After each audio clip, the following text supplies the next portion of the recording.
பாஜகவின் 2 நாள் தேசிய செயற்குழு கூட்டம் டெல்லியில் சற்று முன் தொடங்கி நடைபெற்று வருகிறது. இது பற்றிய கூடுதல் விவரங்களை அங்கிருக்கும் நமது செய்தியாளர் ஹனிகுமாரிடம் கேட்கலாம். ஹனிகுமார், பொதுவா இந்த பாரதிய ஜனதாவோட தேசிய செயற்குழு கூட்டத்தோட முக்கியத்துவம் என்னவா சொல்லப்படுது? இதுல என்னென்ன அம்சங்கள் எல்லாம் விவாதிக்கப்பட வாய்ப்பு இருக்கு?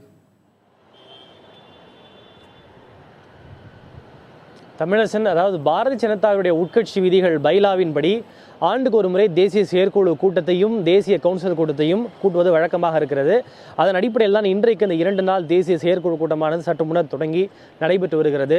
இந்த கூட்டத்தில் பாரதிய ஜனதாவினுடைய தேசிய தலைவர் அமித்ஷா, மூத்த தலைவர்கள் அருண் ஜேட்லி, நிதின் கட்கரி உள்ளிட்ட மூத்த தலைவர்கள் பலரும் கலந்து கொண்டிருக்கிறார்கள்.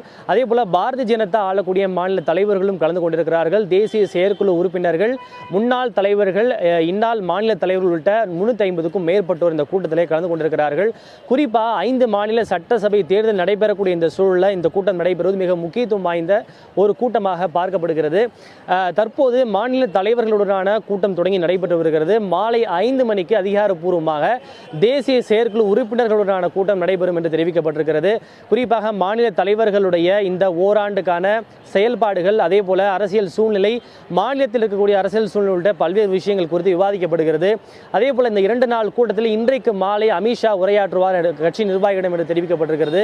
நாளைய தினம் கட்சி நிர்வாகிகளிடம், தொண்டர்களிடமும் பிரதமர் மோடி உரையாற்றுவார் என தெரிவிக்கப்பட்டிருக்கிறது. அதற்கு முன்னதாக முக்கியமான விஷயங்கள் குறித்து தீர்மானம் நிறைவேற்றப்படும் என்று தெரிவிக்கப்பட்டிருக்கிறது. குறிப்பாக பொருளாதாரம் மற்றும் அரசியல் சார்ந்து முக்கியமான தீர்மானங்கள் நிறைவேற்றப்படும் என்று தெரிவிக்கப்பட்டிருக்கிறது.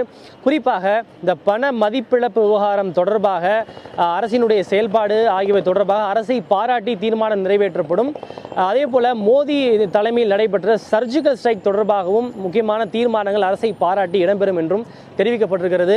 இந்த 50 நாள் பண மதிப்பிழப்பு விவகாரத்துக்கு பிறகு பிரதமர் மோடி அவர்கள் பல்வேறு விதமான சலுகைகளை அறிவித்திருக்கிறார்.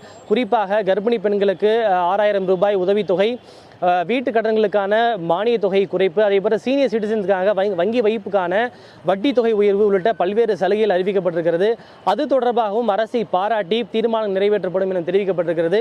இவை மட்டுமல்லாமல் இந்த பண மதிப்பீடு விவகாரம் தொடர்பாக பல்வேறு எதிர்க்கட்சிகள் அரசுக்கு கடுமையான நெருக்கடிகளை கொடுத்தது. குறிப்பாக திரிணாமுல் காங்கிரஸ், பகுஜன் சமாஜ், சமாஜ்வாதி உள்ளிட்ட கட்சிகள் அரசுக்கு மிக கடுமையான நெருக்கடிகளை கொடுத்தது. எனவே அந்த கட்சிகளுக்கு கண்டனம் தெரிவித்து முக்கியமான தீர்மானம் நிறைவேற்றப்படும் என எதிர்பார்க்கப்படுகிறது. தமிழரசன்.